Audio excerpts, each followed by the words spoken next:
Bonjour à tous, bienvenue sur la chaîne du professeur Benboubker Samira. Aujourd'hui, nous allons parler de la compensation et de la confusion. Commençons sans tarder.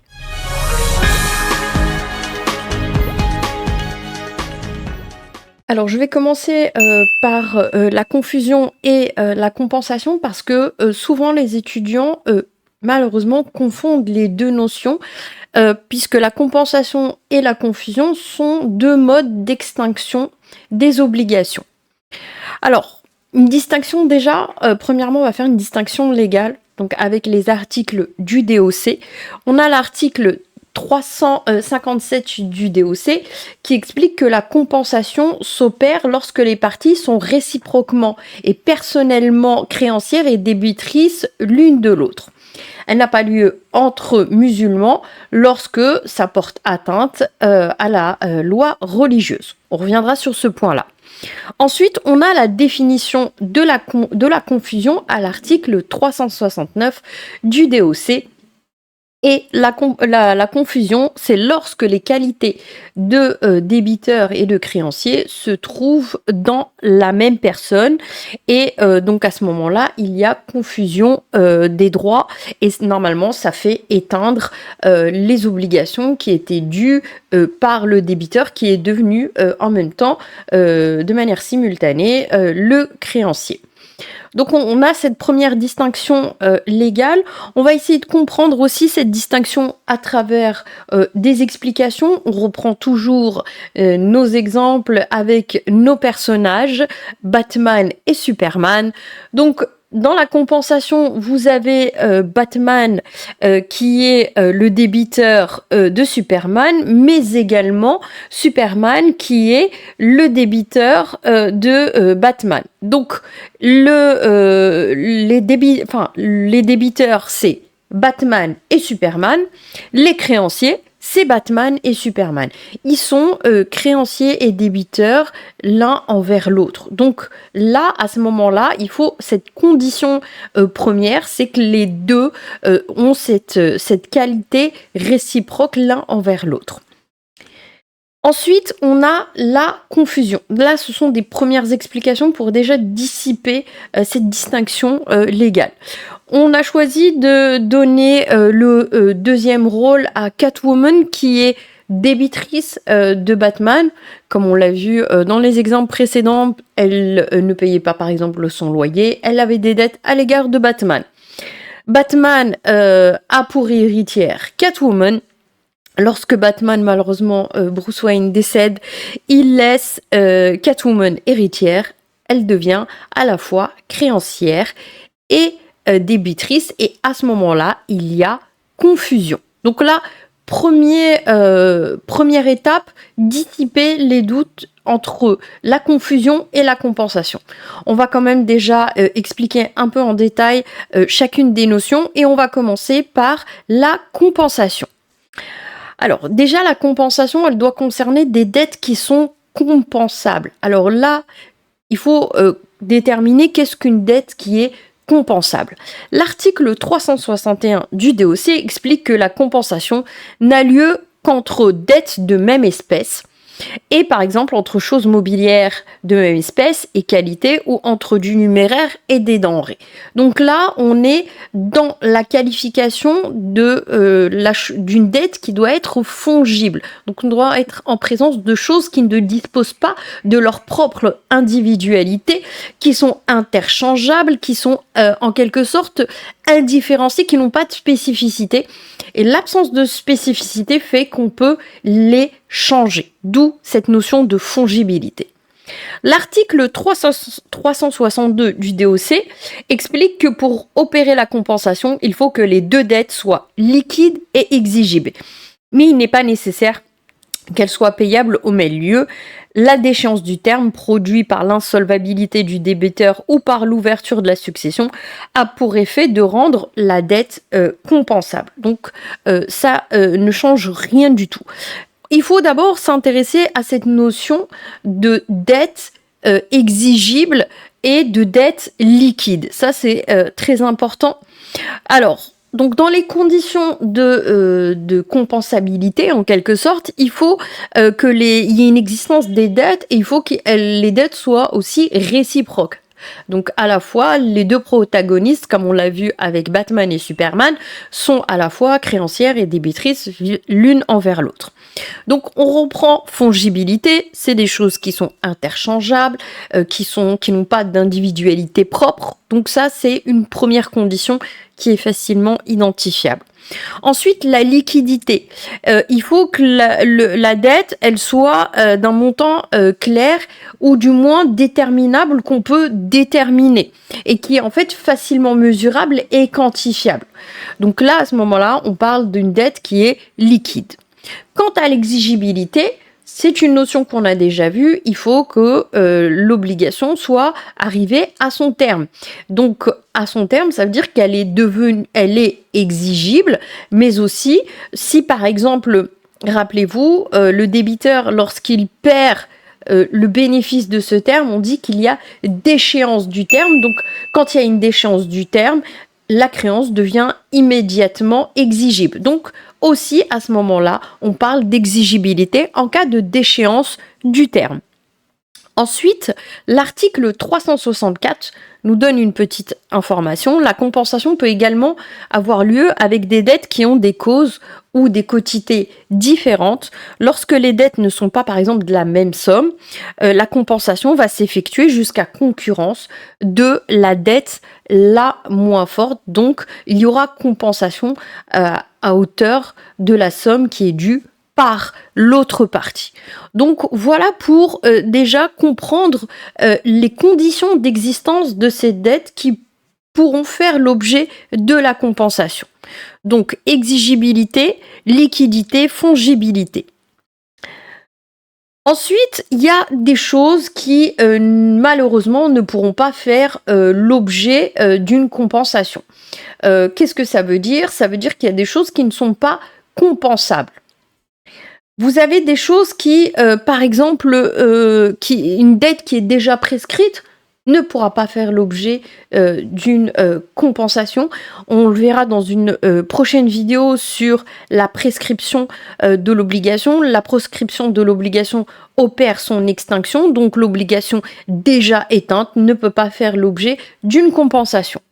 Ensuite, il y a la particularité des dettes d'aliment, c'est-à-dire les dettes qui sont issues d'un devoir d'aliment comme une pension alimentaire envers ses enfants ou ses ascendants. À ce moment-là, il n'est pas possible d'opérer une compensation.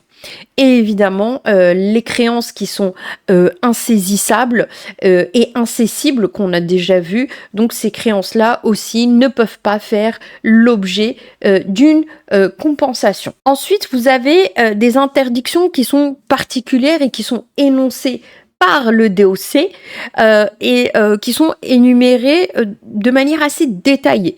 Par exemple, vous avez la compensation qui serait demandée en restitution d'une chose dont le propriétaire a été injustement dépouillé, soit par violence, soit par fraude, ou d'une créance ayant pour cause un autre délit ou quasi-délit.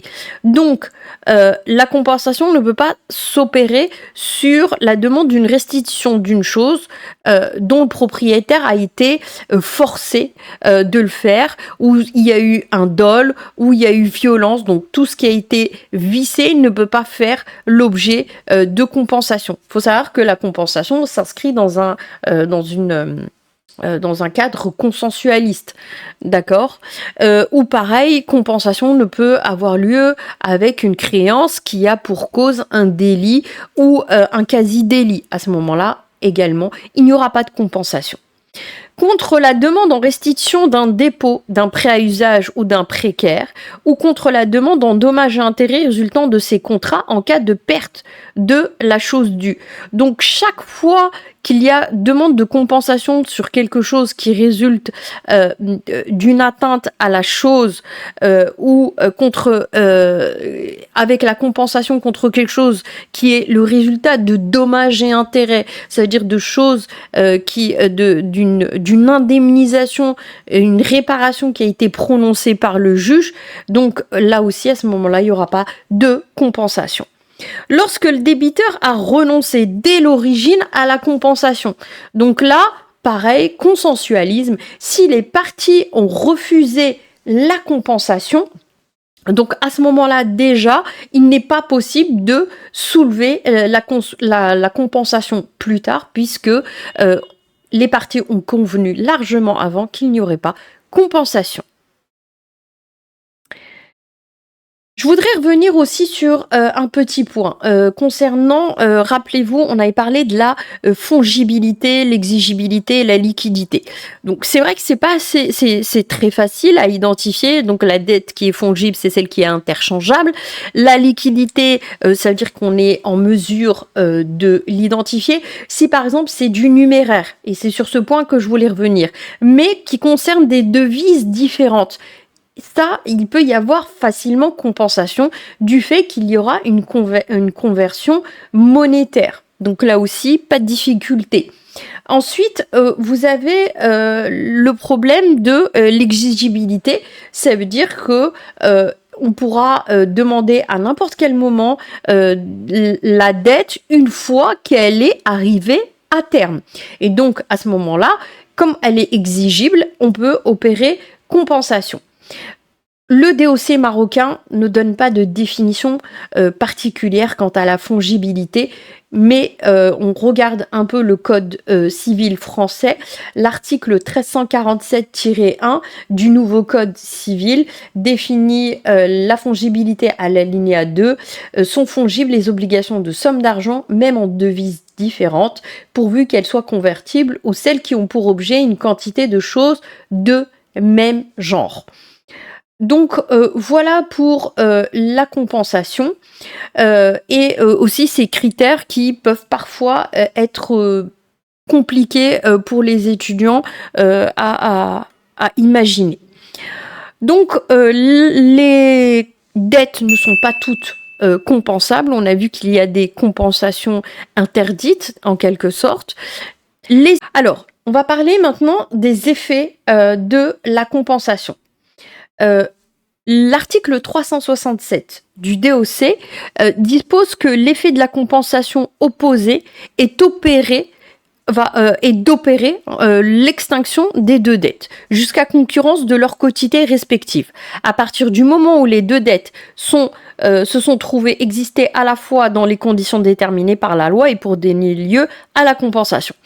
Rédaction qui est un peu difficile, mais si on revient à ce qu'on avait dit au début, donc si les conditions sont réunies pour qu'il y ait compensation, la compensation va entraîner l'extinction des dettes jusqu'au montant qui est en quelque sorte similaire entre les deux dettes. La partie qui est au-dessus ne sera pas compensable. On va compenser des dettes de manière équivalente. L'article 368 du DOC dispose que lorsqu'il y a plusieurs dettes compensables dues par la même personne, on suit pour la compensation les règles établies pour... Alors, dans le DOC, il est écrit importation, mais en réalité, c'est la règle des imputations. Et je vous renvoie à la vidéo sur les paiements où lorsque le débiteur souhaite désintéresser le créancier et qu'il ne dit pas, quand il a plusieurs dettes envers le créancier, qu'il ne dit pas laquelle il souhaite éteindre, il y a cette répartition, cette priorité qui est faite en fonction des imputations. Ensuite, donc, les effets sont assez faciles concernant la compensation. Maintenant, il faut s'intéresser à la compensation avec d'autres mécanismes. Que se passe-t-il quand il y a compensation en présence aussi d'une cession de créance ?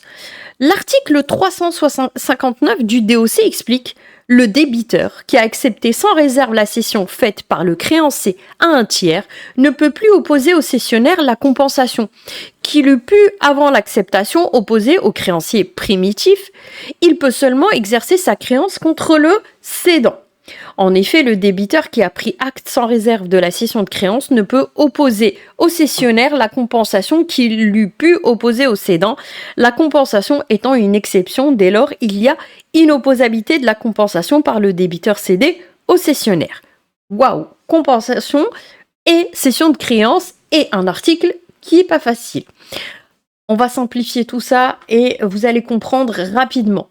Normalement, dans la vidéo sur la cession de créances, on avait expliqué que le cessionnaire pouvait se voir opposer par le débiteur cédé toutes les exceptions qu'il pouvait opposer au créancier cédant, qui est le créancier primitif, c'est-à-dire le premier créancier. Le deuxième qui a pris la créance, on l'appelle le créancier cessionnaire.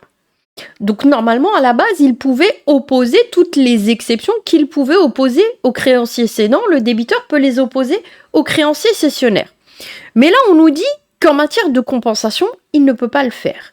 Effectivement, quand on regarde les exceptions à l'opposabilité des exceptions, et là on tombe dans l'inopposabilité, on a dit que c'était tous les accords secrets, toutes les pratiques de simulation, tout ce qui était convenu de manière secrète, voilà, ce qui n'était pas formalisé, ne peut pas être opposé au cessionnaire, parce que c'était des accords qui étaient exclusifs et secrets entre le débiteur cédé et le créancier cédant.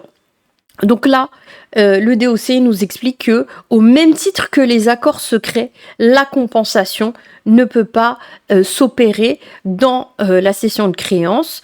Et donc, à ce moment-là, le débiteur ne peut pas dire au créancier cessionnaire « Ah oui, mais aussi le créancier cédant, il me doit de l'argent, donc moi aussi, je lui dois de l'argent, donc on va opérer la compensation. » Non, puisque maintenant, on est dans un changement de créancier, ce n'est plus le même rapport d'obligation, et donc lui vis-à-vis le débiteur cédé vis-à-vis du créancier cessionnaire, il n'a pas de dette envers lui.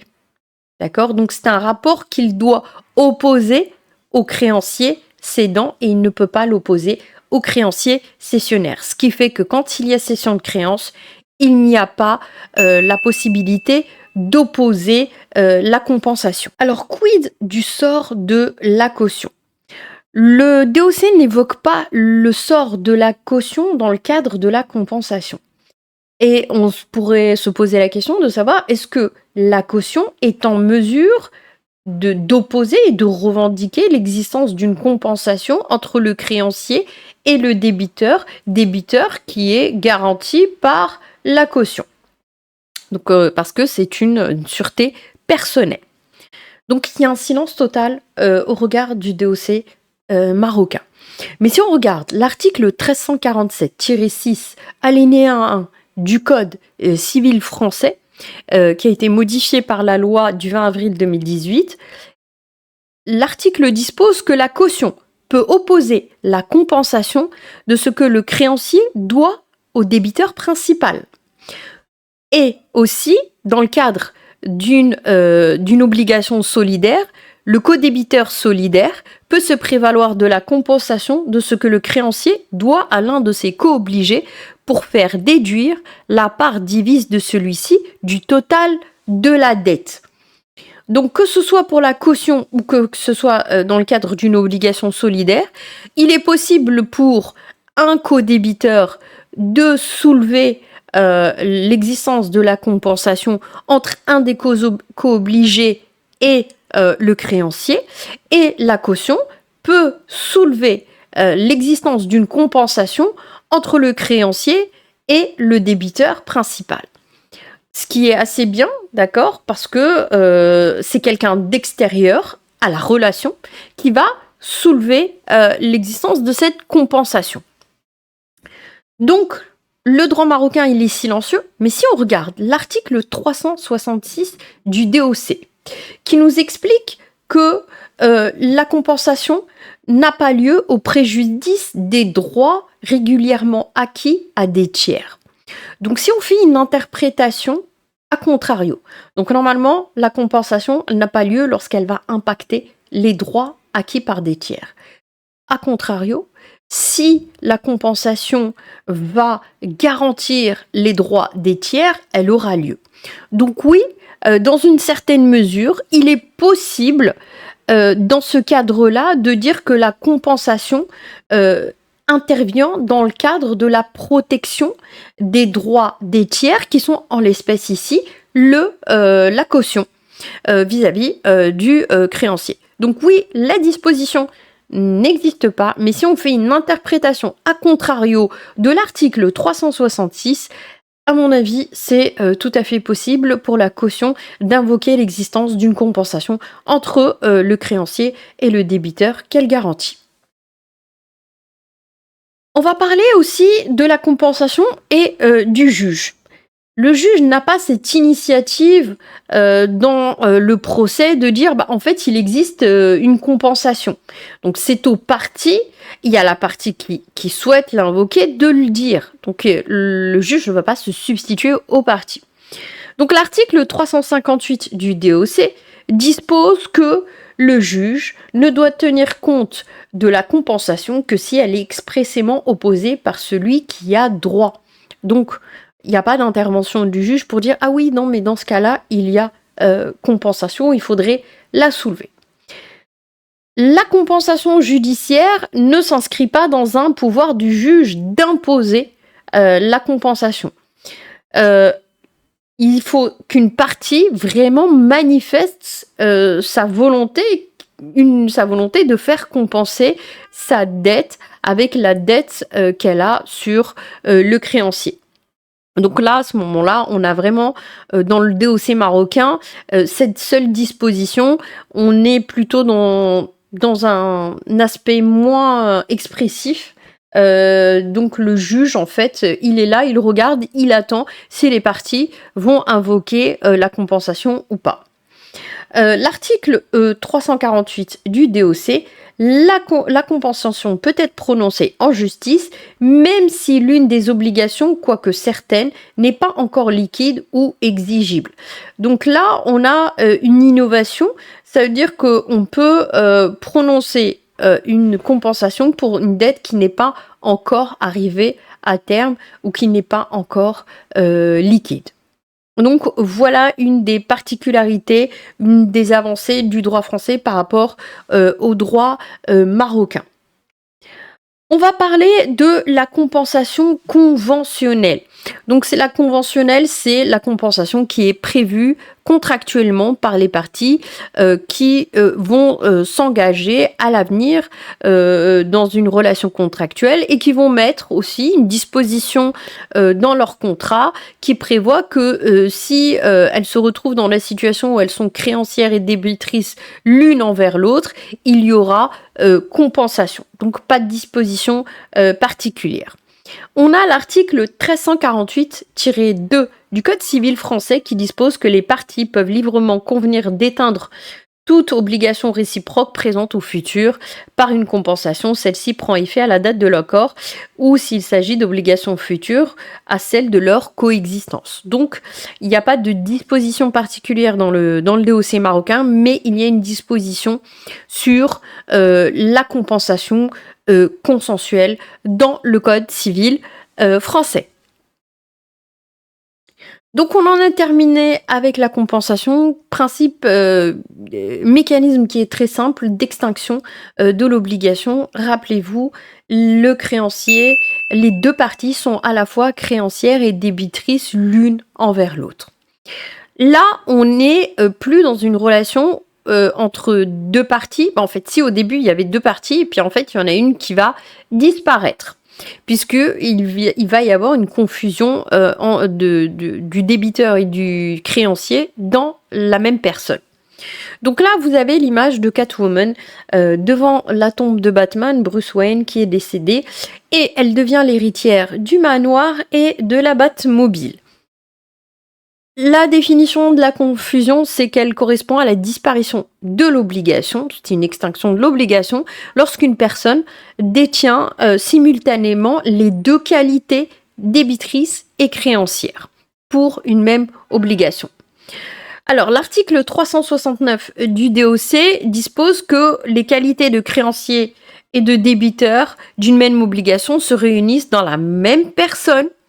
Et à ce moment-là, il y aura ce qu'on appelle une confusion des droits et ça va faire cesser le rapport d'obligation qui ne va plus exister puisque ça va fusionner en quelque sorte dans le corps d'une même personne. Il n'y aura pas un débiteur et un créancier.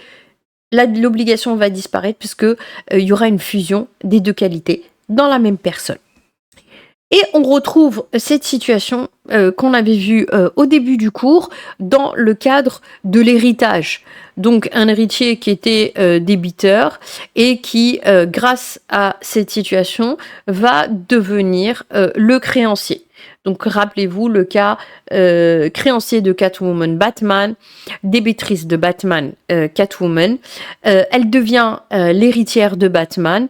Elle était débitrice et maintenant elle est à la fois la créancière et la débitrice. Donc il y a une confusion dans les mains de Catwoman de la situation. Donc sa dette envers Batman disparaît et donc ce rapport-là d'obligation va disparaître.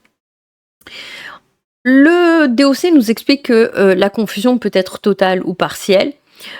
Soit selon qu'elle a lieu pour toute l'obligation ou seulement pour une partie, c'est tout à fait possible. Il y a donc le cas le plus souvent évoqué en régime de l'obligation, c'est celui de l'héritage, parce que le créancier hérite de la dette par la succession. Et quand il va hériter de la dette, et comme lui, c'était lui le débiteur, il hérite de la succession avec le créancier, et donc là, à ce moment-là, confusion, disparition du rapport d'obligation, donc disparition de la dette. Aussi, autre cas, vous avez par exemple une société qui était une société créancière, et vous avez une autre société qui était débitrice. Il y aura confusion quand par exemple, la société créancière va absorber la société débitrice. D'accord ? Donc à ce moment-là, c'est une opération de fusion-absorption. Et donc là, à ce moment-là, les qualités de débiteur et la qualité de créancière et de débitrice vont se retrouver dans les mains d'une unique société puisque la société débitrice a été absorbée. Alors, les effets pas trop développés dans le DOC, tout ce qu'on peut dire, c'est que la nullité de la confusion et ses effets sont prévus simplement à l'article 370 du DOC, la confusion. Il n'y a que 2 articles dans le DOC sur la confusion. On nous dit que lorsque la cause qui a produit la confusion vient à disparaître, la créance revit avec ses accessoires à l'égard de toute personne et la confusion est réputée ne jamais avoir existé. Donc, la nullité, uniquement quand on est du côté de l'article 360, on nous explique le cas de la nullité par rapport à la cause. Parce que dans les autres cas, vous savez que c'est une nullité relative et c'est possible de rectifier le tir en quelque sorte. Mais la cause, lorsqu'elle est nulle, elle emporte une nullité absolue. Et il n'y a pas d'effet où on peut rectifier. Donc, lorsque la cause qui a produit la confusion vient à disparaître, donc à ce moment-là, il y aura plus de confusion. La confusion, en fait, n'a jamais existé. Et on peut dire qu'il y a nullité de la confusion. Et donc, il y a un effet rétroactif. La confusion n'a jamais existé. La créance revient à son état normal. Elle a existé, d'accord, et elle existe de nouveau. Il n'y a plus de confusion. Et donc, voilà, la confusion n'a jamais existé. Donc, voilà pour la distinction entre confusion et compensation. J'espère que c'est plus clair parce que je le vois souvent, les étudiants confondent ces deux notions. J'espère qu'avec ces exemples, les doutes se sont dissipés sur ces deux notions qui emportent l'extinction de l'obligation. Je vous remercie beaucoup et je vous dis à la prochaine. Merci.